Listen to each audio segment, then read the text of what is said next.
Magandang hapon mga katribo. Medyo lumalamig na. Ngayon ay October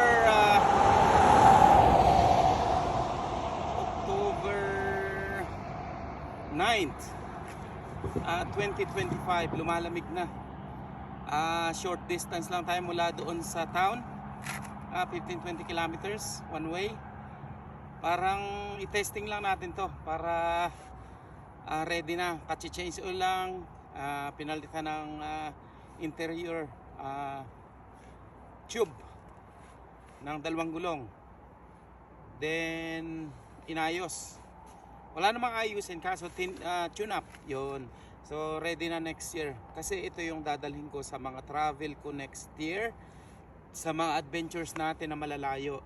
Ito ay equipped din ng bag, then lagi ng gamit naming dalawa ng asawa ko, then yung sa likod, mga tent, pang camping. Ito ang ating dadalhin kasi so much fun. Yung mag 2 wheels, alam nyo yan, 2 wheels. Yung 3 wheels medyo problema lang tayo dati kasi kaya tayo nag 3 wheels.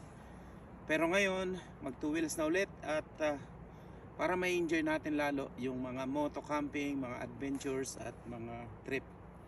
So sa lahat ng hindi pa nakakakilala, ako po si Utoy ng Katribo Adventures. Matagal ko na pong ginagawa ito. Nagpo-post ako ng mga videos dito sa aking profile name, yung Joel De Maano De Chavez. Ako po ay taga Oriental, Mindoro na nakatira dito sa Grand Cache, Alberta. Kung hindi nyo alam yung Grand Cache, Alberta, Grand Prairie, 2 hours kami heading north at 144 heading south papunta ng Hinton, Jasper area, Edson area. So matagal na ako dito sa Grand Cache, 16 years this December. So marami tayong mga adventures na palaging ginagawa. Nagkakayak, nagbabangka, namimingwit, nagmumotor, nag-overlanding, nagka-camping, madalas nagta-travel all around Canada, nagmumotor.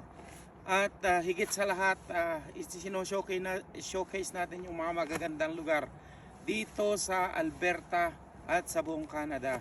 So far, marami na rin tayo narating na lugar dito sa Alberta at sa buong Canada, pero hindi pa lahat. So ayan, abang-abang lang tayo sa mga ipopost ko sa stories, photos. At salamat sa inyong lahat sa pagsuporta at palaging nandyan, pag-share, pag-comments,